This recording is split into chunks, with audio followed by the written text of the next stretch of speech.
अस्सलाम वालेकुम जी। I hope कि आप सब ठीक होंगे। आज हमारा पहला लेक्चर है। हम स्टार्ट करने जा रहे हैं आपकी हेल्थ असेसमेंट के सब्जेक्ट का।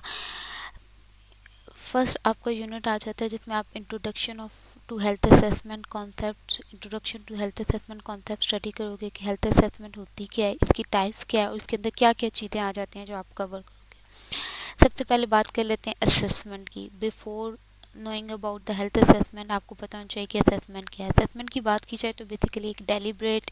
And systematic collection of data है। डेलिब्रेट कहते हैं जिसमें आप इंटेंशनली केयरफुली जो है डाटा कलेक्ट करते हो। पेशेंट से सिस्टमेटिक मीन जिसमें आप स्टेप वाइज होता है, सिस्टम वाइज जो है वो डाटा कलेक्ट करते हो पेशेंट से, उसके डिफरेंट सिस्टम के बारे में, डिफरेंट सिस्टम के, ताकि आप पेशेंट की जो है वो या क्लाइंट की जो है वो current to past health status को जो है वो आइडेंटिफाई कर सकते हो। करंट स्टेटस में आ जाता है जो करंटली उसको हेल्थ प्रॉब्लम है या उसका करंटली हेल्थ स्टेटस क्या है, वो इधर अच्छा है या बुरा है, वो आप देख लेते हो। पास्ट हेल्थ स्टेटस में आप उसका पास्ट का स्टेटस देख लेते हो कि प्रीवियसली उसको कोई जो है वो इलनेस थी या नहीं, प्रीवियसली उसका हेल्थ स्टेटस कैसा था, अच्छा था या बुरा था। फंक्शनल हेल्थ स्टेटस में आप उसका फंक्शनल स्टेटस के बॉडी के सारे सिस्टम प्रॉपर तरीके से सही से फंक्शन कर रहे हैं या नहीं कर रहे। और उसके बाद पेशेंट की जो है वो आप करंट जो है वो कोपिंग पैटर्न को आइडेंटिफाई करते हो, क्योंकि एक पेशेंट अपनी प्रॉब्लम से किस तरीके से कोप करा है ये भी जो है वो उसकी उसकी प्रोग्रेस में, उसकी डिजीज से जो है रिकवरी में जो है वो एक इम्पोर्टेंट रोल प्ले करता है। तो असेसमेंट इन शॉर्ट क्या हुआ, एक डेलिब्रेट एंड सिस्टमेटिक वे है जिससे आप डाटा कलेक्ट करते हो अबाउट पेशेंट की जो है वो डिफरेंट प्रॉब्लम के बारे में, करंट या पास्ट प्रॉब्लम के बारे में, या उसकी current and past health status के बारे में जो आप डाटा कलेक्ट करते हो सिस्टमेटिक और डेलिब्रेटिक वे में, उसको आप कहते हो असेसमेंट। जबकि हेल्थ असेसमेंट क्या है, एक प्लान ऑफ केयर है जिसमें आप आइडेंटिफाई करते हो पेशेंट की नीड्स को, स्पेसिफिक नीड्स को, और किस तरीके से नीड्स को एड्रेस की जा सकती हैं और उसके अकॉर्डिंग टू जो है वो फिर उसको डायग्नोज किया जा सकता है, उसके लिए इंटरवेंशन प्लान की जाती है। तो हेल्थ असेसमेंट में बेसिकली आप वो प्लान ऑफ केयर जो है वो फाइंड आउट करते हो जिससे आप पेशेंट की जो है वो नीड्स को आइडेंटिफाई कर सको। हेल्थ असेसमेंट की बात की जाए तो ये बेसिकली एक एसेंशियल नर्सिंग फंक्शन है जो आपको एक फाउंडेशन प्रोवाइड करता है फॉर क्वालिटी नर्सिंग केयर, क्योंकि जब तक आपको पेशेंट की प्रॉब्लम को आप असेस नहीं करोगे तब तक आप उसका डायग्नोज नहीं कर सकोगे, और जब तक डायग्नोज नहीं करोगे उसके अकॉर्डिंग टू आप उसके लिए जो है वो प्लान आउट नहीं कर सकोगे, उसकी इंटरवेंशन को नहीं बना सकोगे। इसलिए जो है वो हेल्थ असेसमेंट एक जो है वो एसेंशियल नर्सिंग फंक्शन है जो आपको एक बेस प्रोवाइड करता है, एक फाउंडेशन प्रोवाइड करता है फॉर क्वालिटी नर्सिंग केयर के लिए एंड इंटरवेंशन के लिए। नेक्स्ट आ जाता है पर्पसेस ऑफ असेसमेंट। क्यों असेसमेंट के जो है वो की जाती है, उसके पर्पसेस क्या क्या फ़ायदा है। सबसे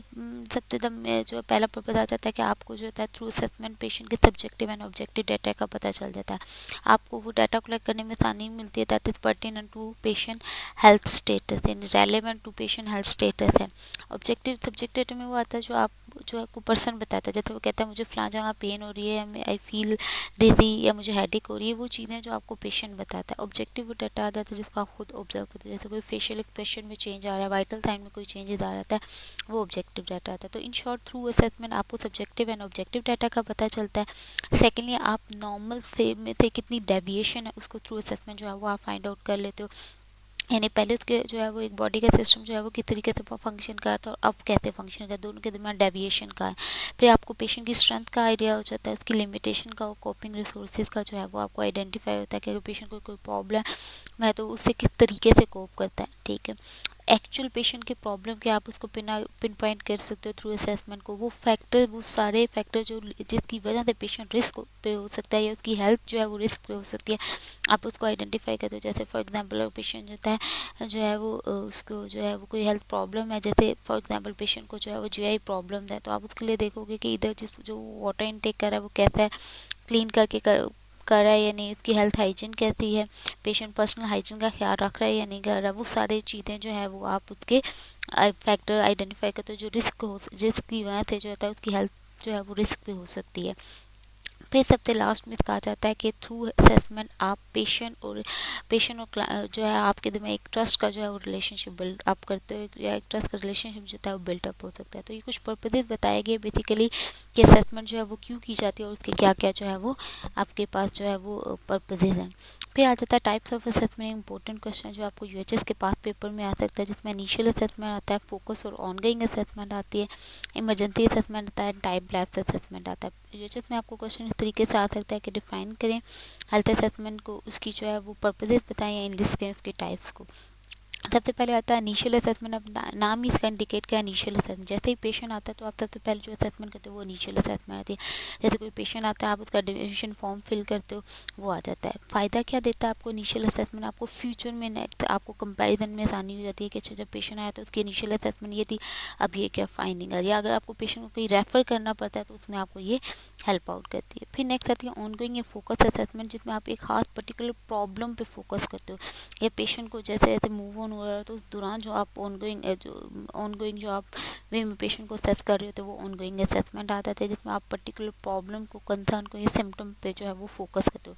जैसे अगर पेशेंट है जो है वो रीनल फेलियर के साथ है या कोई कार्डियक इश्यूज के साथ, आप उसकी अर्ली जो फ्लूइड इनटेक को मॉनिटर करते हो, फ्लूइड आउटपुट की असेसमेंट करते हो, वो आपकी फोकस असेसमेंट आ जाती है। या पेन को असेस करते हो, वो आपकी फोकस असेसमेंट आ जाती है। फिर आ जाता है इमरजेंसी असेसमेंट। इमरजेंसी आ जाती है जो किसी फिजियोलॉजिकल या साइकोलॉजिकल क्राइसिस में जो है वो पेशेंट की जाती है।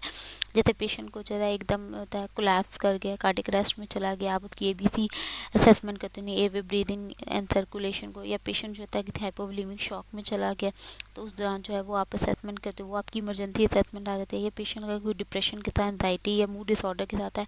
और एकदम पेशेंट के अंदर जो है सुसाइडल थॉट्स आई और पेशेंट ने सुसाइडल अटैम्प्ट की है, तो उस दौरान जो आप साइकोलॉजिकल असेसमेंट करते हो उसको कहते हैं इमरजेंसी असेसमेंट। फिर आ जाता है लास्ट में आपकी time lapse assessment. Time lapse assessment नाम इंडिकेट कर जो आप कुछ पर्टिकुलर टाइम के बाद जो है वो करते हो, ठीक है। तो several month after initial assessment जो आप असेसमेंट करते हो उसे कहते हैं टाइम लैप्स असेसमेंट। अच्छा, आपने कुछ टाइम पहले आपने कुछ अर्सा पहले असेसमेंट किया, उसके बाद कुछ अर्सा बाद जो आप असेसमेंट करते हो जिसमें आपको प्रीवियस को जो है वो करंट से कंपेरिजन कर रहे हो, वो आ जाती है टाइम लैप्स असेसमेंट, जिसमें आप पेशेंट को रीअसेसमेंट करते हो उसके फंक्शनल स्टेटस को कि इधर उसमें कोई इंप्रूवमेंट आई है या नहीं है। ये एक इंपॉर्टेंट क्वेश्चन है, इसका टाइप है यूजर्स के बहुत सारे पास पेपर में आया हुआ है। फिर नेक्स्ट आता है आपके पास steps of health assessment. Step of health assessment सबसे पहला स्टेप है आप पेशेंट का सब्जेक्टिव डाटा कलेक्ट करते हो, यानी पेशेंट ने आपको क्या बताया। फिर आप ऑब्जेक्टिव डाटा कैलकुलेट करते, ऑब्जेक्टिव डाटा जो है वो कलेक्ट करते हो, जिसमें आप पेशेंट ऑब्जर्व करते हो क्या क्या चीज़ पेशेंट के अंदर जो है वो चेंजेस आए हैं, पेशेंट की बॉडी के डिफरेंट फंक्शन में क्या क्या चेंजेस आए हैं जो इसको आप ऑब्जर्व करते हो। फिर उस डाटा को वैलिडेट करते हो, इधर जो आपने डाटा कलेक्ट किया वो वैलिडेट है यानी सब्जेक्टिव एंड ऑब्जेक्टिव डाटा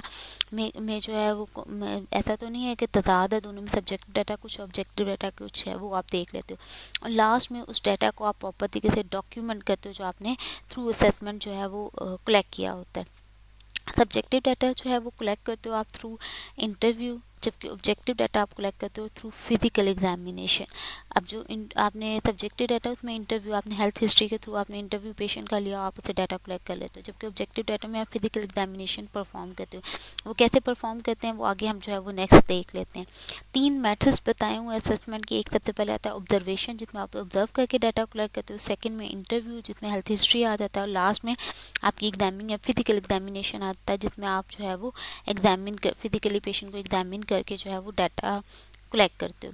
फिर नेक्स्ट आपके पास आ जाते हैं 2 टाइप की असेसमेंट, एक कॉम्प्रिहेंसिव एंड फोकस असेसमेंट। ये भी एक मोस्ट इंपॉर्टेंट क्वेश्चन है जिसमें जो है वो आपकी जो है यूएचएस के पास पेपर में जो है वो आ सकता है। Comprehensive assessment and focus assessment. Comprehensive assessment,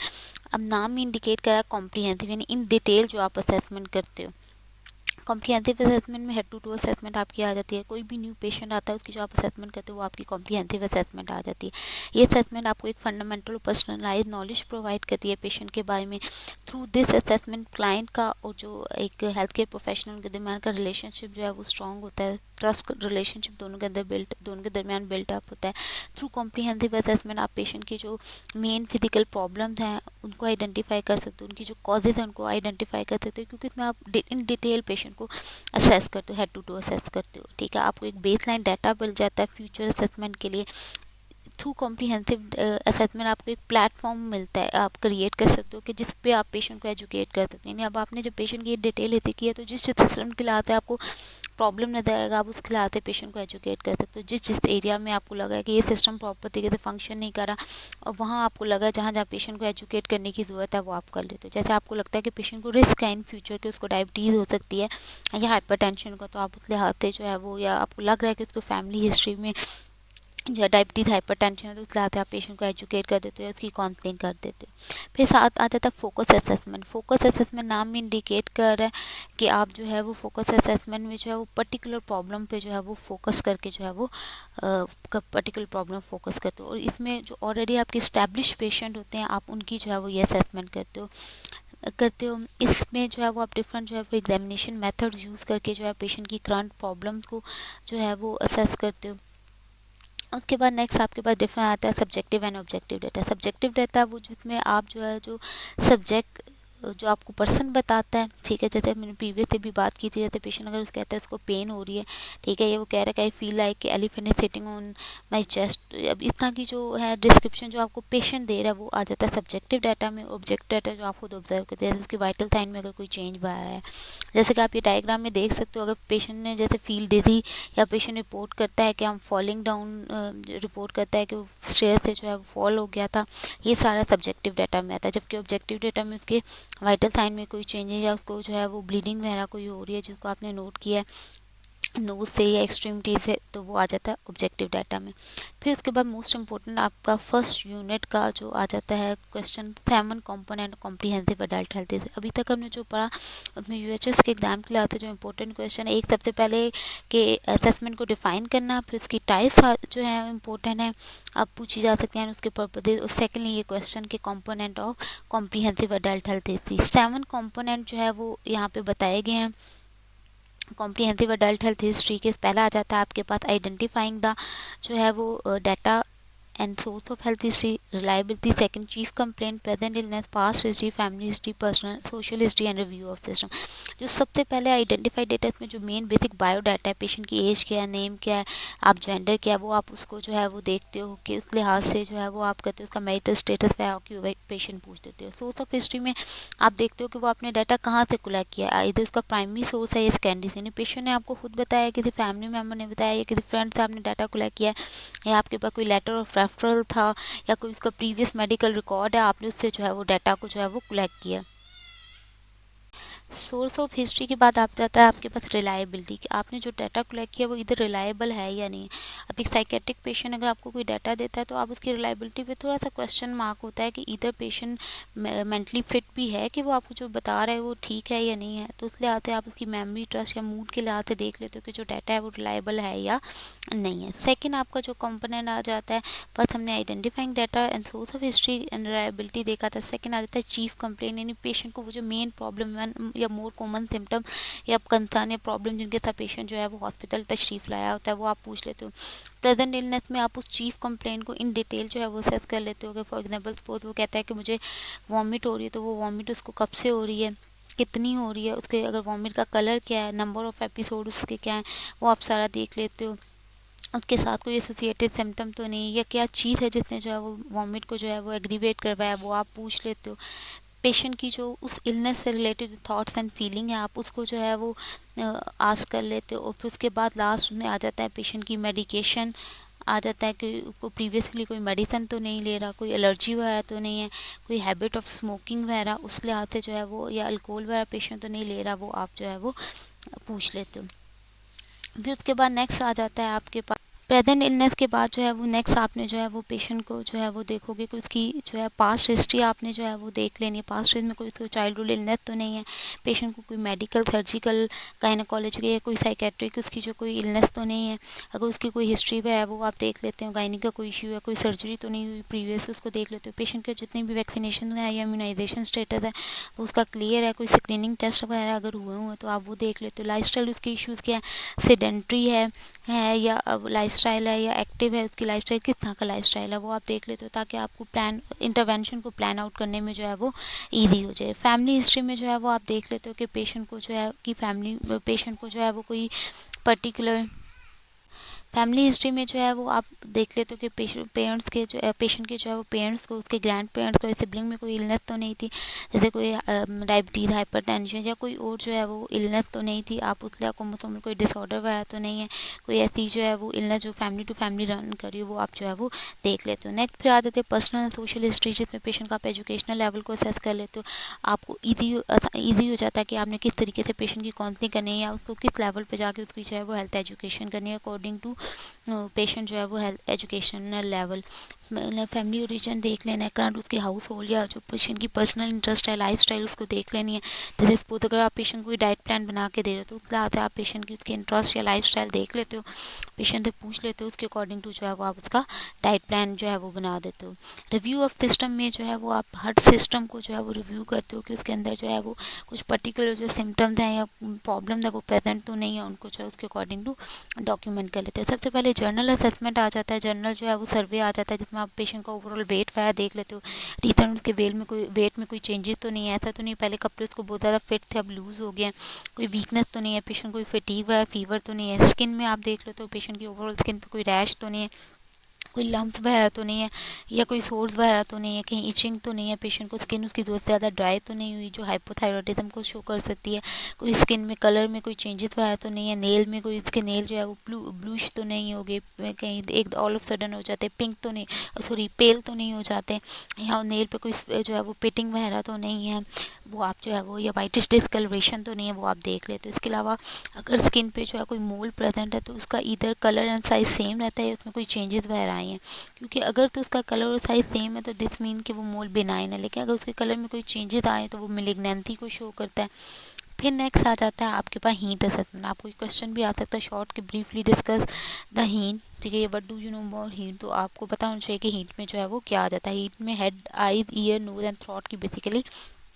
assessment की जाती है। हेड में आप देखते हो पेशेंट को कोई हेड से रिलेटेड इशू तो नहीं, जैसे कोई हेडेक तो नहीं है, कोई हेड इंजरी पेशेंट की तो नहीं हुई, या पेशेंट को डिजीनेस का तो नहीं है, लाइट हेडेडनेस तो नहीं है। आइज में आप उसकी विजन देख लेते हो, पेशेंट को कोई ग्लासेस या कॉन्टैक्ट लेंसेज वगैरह तो नहीं यूज़ कर रहा। लास्ट उसकी आई की एग्जामिनेशन कब हुई है, पेशेंट को पेन तो नहीं रहती आंखों में, या उसको एक्सेसिव टीयरिंग तो नहीं है, डबल या ब्लर विजन तो नहीं है, स्पॉट्स या स्पेक यानी जो है कंजक्टिवा पे कोई स्पॉट या निशान तो नहीं प्रेजेंट, या फ्लैशिंग लाइट तो नहीं प्रेजेंट,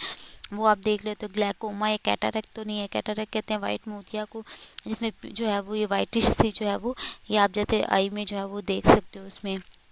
आइरिस जो है तो सारा जो है वो वाइट हुआ हुआ है, ये आप जो है वो देख सकते हो। फिर उसके बाद नेक्स्ट आप आता है ग्लैकोमा, जिसमें बेसिकली इंट्राओक्यूलर प्रेशर रेज हो सकते हैं, जैसे आप डायग्राम में देख सकते हो, जिसमें जो है वो बेसिकली जब आपके पास ड्रेनिश केनाल जो है प्रॉपर तरीके से फ्लूइड को ड्रेन नहीं करती तो वो फ्लूइड अंदर ही बिल्टअप रहता है, जिसकी वजह से जो है इंट्राओक्यूलर प्रेशर रेज हो जाता है,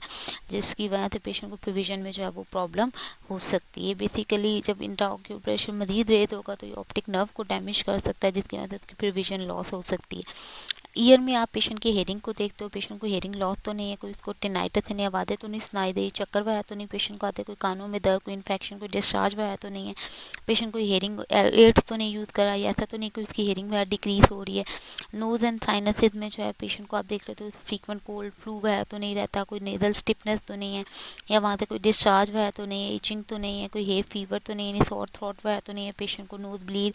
या साइनसेस, पेशेंट के जो फ्रंटल साइनसेस है वहाँ पे पेशेंट को कोई पेन तो नहीं आती, पेशेंट अपना हेड को जब नीचे करता है तो उसको दर्द वगैरह तो नहीं होती,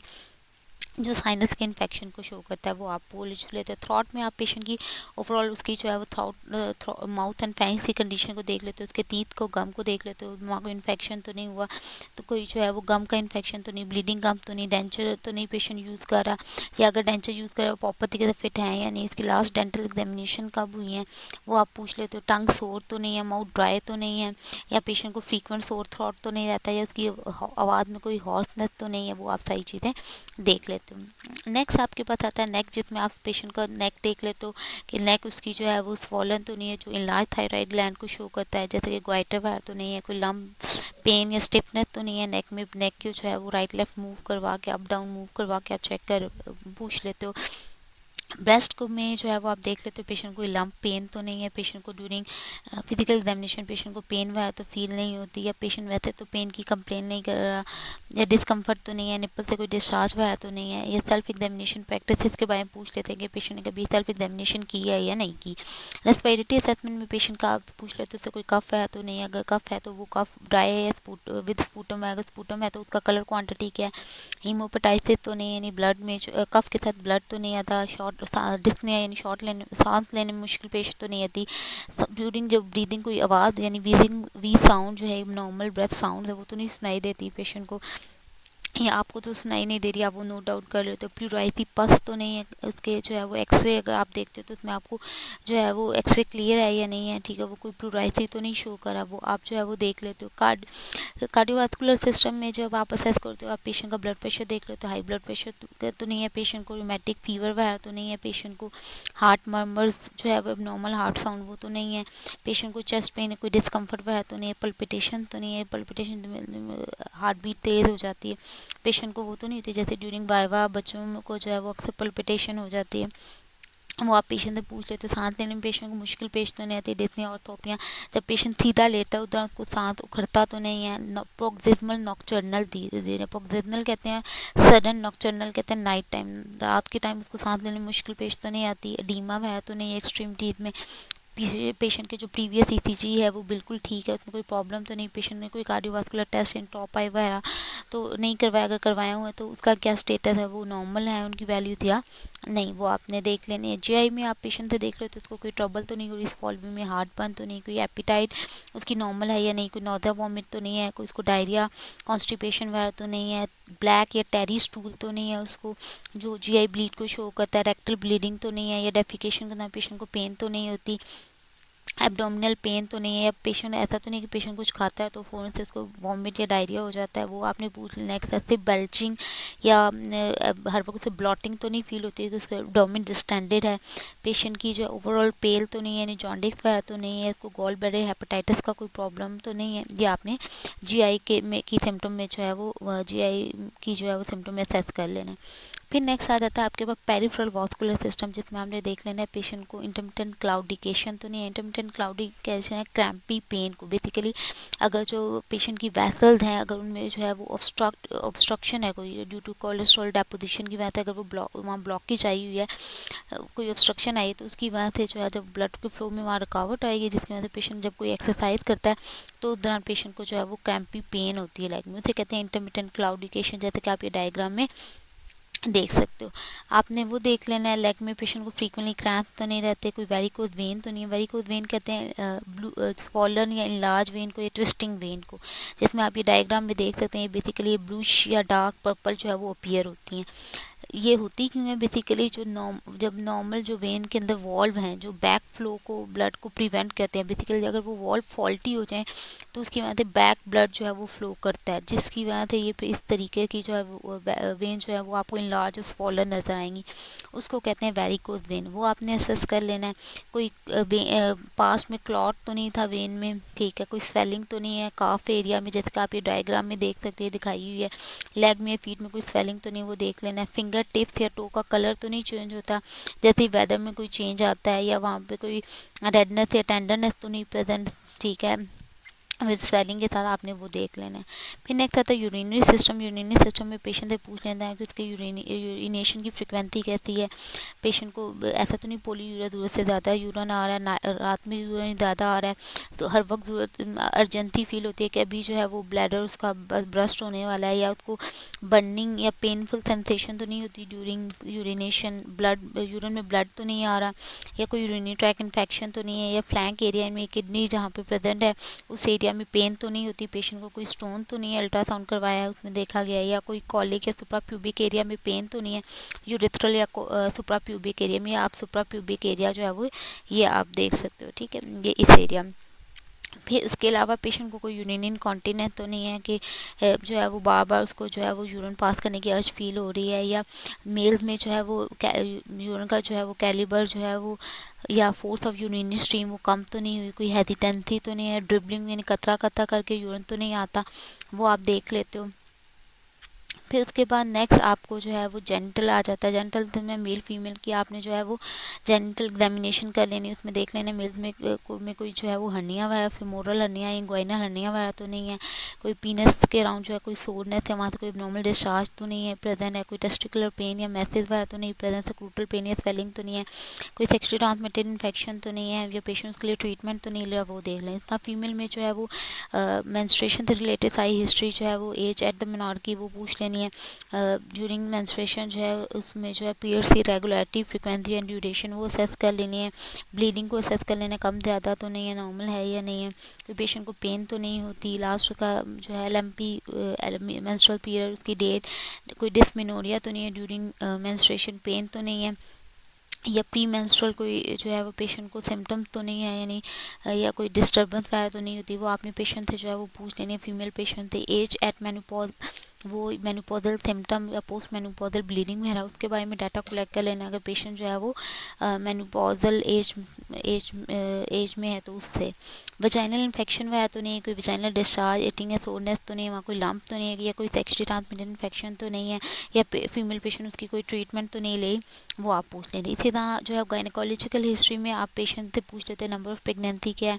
उसकी डिलीवरी कब हुई है, और किस कौन सी यानी नॉर्मल था, ये सी सेक्शन था, कोई अबॉर्शन तो नहीं है, अगर अबॉर्शन हुआ तो स्पॉन्टेनियस है, इंड्यूस है, ड्यूरिंग प्रेगनेंसी कोई कॉम्प्लिकेशन तो नहीं है, या पेशेंट कोई कॉन्ट्रासेप्टिव मेडिसिन कोई कॉन्ट्रासेप्टिव मेथड यूज़ कर रही है या नहीं कर रही, वो आप पूछ लेते हो। इस तरह सेक्शुअल प्रेफरेंसेस सेटिस्फेक्शन प्रॉब्लम तो नहीं है, या कोई डिस्पेन्यूरिया ड्यूरिंग जो है इंटरकोर्स पेन वगैरह तो नहीं, वो आप पूछ लेते हो पेशेंट से। HIV से रेलेवेंट उससे कोई कंसर्न वगैरह है, या कोई HIV सेक्स ट्रांसमिटेड इन्फेक्शन तो नहीं, वो आप पेशेंट से पूछ लेते हो। फिर नेक्स्ट आता है मस्कुलोस्केलेटल असेसमेंट। मस्कुलोस्केलेटल असेसमेंट में आपने पेशेंट से पूछ लेना है उसके मसल्स या जॉइंट में कोई पेन तो नहीं रहती, या ऐसा तो नहीं लगता उसको वहाँ उसको बड़े हार्ड फील होते हैं अपने मसल, ठीक है। जॉइंट्स में पेन के इन्फ्लेमेशन वगैरह तो नहीं हुई, जैसे कि आर्थराइटिस वगैरह, गाउट वगैरह, यूरिक एसिड की एक्यूमुलेशन की वजह से जॉइंट में पेन तो नहीं है, बैक एक तो नहीं रहती पेशेंट को। अगर उसकी कोई जॉइंट अफेक्टेड है तो आप वो पूछ लेते हो उसकी लोकेशन क्या है, वहाँ कोई स्वेलिंग, रेडनेस, पेन या टेंडरनेस तो नहीं है, ठीक है। उस जॉइंट्स की में जो है वो एक्टिविटी प्रॉपर तरीके से उस जॉइंट मूव कर रहा है, उसमें कोई लिमिटेशन तो नहीं है, वो आपने देख लेनी है। या अगर वो लिमिटेशन है तो वो मॉर्निंग में है, इवनिंग में है, किस टाइम में, वो देख लें। कोई इसका कोई रिसेंटली ट्रॉमा वगैरह तो नहीं है, वो आपने देख लेना है। नेक में या लोअर बैक में पेन वगैरह तो नहीं है, वो आपने पेशेंट से ऐसा पूछ लेनी है। जॉइंट पेन अगर है तो उसके साथ आपने पेशेंट से पूछ लेना उसको कोई सिस्टमेटिक फीचर तो नहीं है, यानी कोई जॉइंट पेन के साथ कोई फीवर वगैरह तो नहीं है, कोई चिल या कोई एनोरेक्सिया या वेट लॉस या वीकनेस वगैरह तो नहीं है, ठीक है। ताकि उसके साथ आप फर्दर जो है वो रूल आउट कर सको कि इधर ये रोमेटिक फीवर है या कहीं रूमेटाइड आर्थराइटिस की तरफ तो नहीं पेशेंट जा रहा, उस लिहाज से जो है वो आपके पास डाटा कलेक्ट कर सको आप। फिर साइकेट्रिक आ जाता है। साइकेट्रिक में आपने ओवरऑल देखना है पेशेंट का नर्वसनेस तो नहीं है, टेंशन में तो नहीं हर वक्त रहता, उसके मूड में कोई फ्रीक्वेंटली चेंजेस है तो नहीं आती, डिप्रेशन या कुछ रिसेंट मेमोरी में कोई चेंज, जैसे डिमेंशिया, कॉग्निटिव डिसऑर्डर में पेशेंट की जो है वो मेमोरी में चेंजेस आते हैं, जैसे डिमेंशिया या डिलीरियम मेमोरी लॉस तो नहीं है, उसके कॉन्शियसनेस में कोई ऑल्ट्रेशन तो नहीं आती, वो कोई सुसाइडल थॉट्स तो नहीं पेशेंट को आती हैं, सुसाइडल अटैम्प्ट तो नहीं की। अगर आपको लग रहा है पेशेंट डिप्रेशन का शिकार है, उसकी कोई साइकेट्रिक हिस्ट्री है, तो फिर आप ये क्वेश्चन पूछ लेते हो सुसाइडल अटैम्प्ट का। न्यूरोलॉजिकल हिस्ट्री में आ जाता है कि आपने पेशेंट के मूड के लिहाज से पूछने में कोई चेंजेस तो नहीं आती, उसका अटेंशन स्पैन कितना, कोई स्पीच में प्रॉब्लम तो नहीं आ रही, टाइम प्लेस पर्सन के लिहाज से ओरिएंटेड है पर्सन, उसकी चीज़ों को इंसाइट कैसी है, जजमेंट उसकी कैसी है, वो आप इसमें आइडेंटिफाई कर लेते हो। पेशेंट को कोई जो हेडेक वगैरह, डिजीनेस, पटाई को चक्कर वगैरह तो नहीं आते, फेंटिंग वगैरह, ब्लैकआउट कहते हैं कि उसमें पेशेंट कॉन्शियसली पेशेंट एक्ट तो कर होता है पर उससे कॉन्शियसली अवेयर नहीं होता, उस कंडीशन में तो नहीं पेशेंट कभी गया। वीकनेस तो उसको तो नहीं है किसी एक्सट्रीमिटीज़ की, कोई किस बॉडी के किसी पार्ट का पैरालिसिस तो नहीं मतलब फील होता कि वो बिल्कुल जो है वो उसकी वीकनेस तो नहीं फील होती उस बॉडी के पार्ट में, या नमनेस तो नहीं है, लॉस ऑफ सेंसेशन तो नहीं है, या नीडल टिंगलिंग लाइक सेंसेशन तो नहीं फील होती, या ट्रैमर्स तो नहीं है, ट्रैमर कहते हैं ऑसिलेटिंग से मूवमेंट्स को, ठीक है, वो तो नहीं है, या कोई इनवॉलंटरी मूवमेंट्स तो नहीं पेशेंट को फील होती, या सीजर्स एक्टिविटी तो नहीं है पेशेंट में। ये आपने सारी न्यूरोलॉजिकल असेसमेंट में जो है वो देखनी। बाकी इसकी इन डिटेल जो है वो आगे न्यूरोलॉजिकल असेसमेंट में आपको यहाँ सुपरफिशियल थी जनरल थी चीज़ें बताई हैं जो आप पेशेंट से पूछते हो। फिर अगर आपको किसी सिस्टम में लगता है कि पेशेंट के सिस्टम की इन डिटेल इस सिस्टम की फोकस असेसमेंट होनी चाहिए, तो फिर उस सिस्टम को जो है वो पे इन डिटेल स्टडी आगे जो है वो एग्जामिन किया जाता है। हेमाटोलॉजिकल असेसमेंट में जो है वो आपने पेशेंट को देख लेना कि पेशेंट में जो है कोई स्किन उसकी ओवरऑल पेल तो नहीं है, आई मीन पेशेंट को अनीमिया वगैरह तो नहीं है, कोई जो है इजीली ब्रूदिंग या ब्लीडिंग तो नहीं हो रही, वो शो करेगा। पेशेंट के प्लेटलेट काउंट जो है वो डिस्टर्ब है, कोई पास ट्रांसफ्यूजन तो नहीं है, अगर हुई है कोई ट्रांसफ्यूजन रिएक्शन वगैरह तो नहीं है, वो आपने देखना है। लास्ट में क्या आता है फिर आप उसका एंडोक्राइन जो है वो देख लेते हो कि पेशेंट का कोई थायराइड इनलार्जमेंट तो नहीं है, कोई कोल्ड या हीट इंटॉलरेंस तो नहीं है, क्योंकि वो थायराइड ट्रबल को शो करता है। एक्सेसिव सेटिंग तो नहीं पेशेंट को होती है, एक्सेसिव थर्स्ट हंगर तो नहीं है पेशेंट में, पोलीयूरिया या उसके रिसेंटली जो है वो शू का साइज वह चेंज तो नहीं हुआ, जो है वो एक्सेसिव वेट लॉस को जो है वो शो करता है। ठीक है, तो ये सारी चीज़ें आ जाती हैं जो आप पेशेंट के जो है रिव्यू ऑफ सिस्टम में जो है वो चेक करते हो। तो इन शॉर्ट आपकी जो है वो ये सारी चीज़ें आ जाती हैं आपकी इसमें 7 component of comprehensive adult health history में। जो मोस्ट इंपॉर्टेंट क्वेश्चन है जो यूएचएस के जो है वो पास्ट पेपर में क्वेश्चन आया हुआ है। आई होप कि आपको जो है जो आज आपने सुना वो आपको क्लियर हो गया। इंशाल्लाह जो है वो नेक्स्ट लेक्चर में मिलते हैं।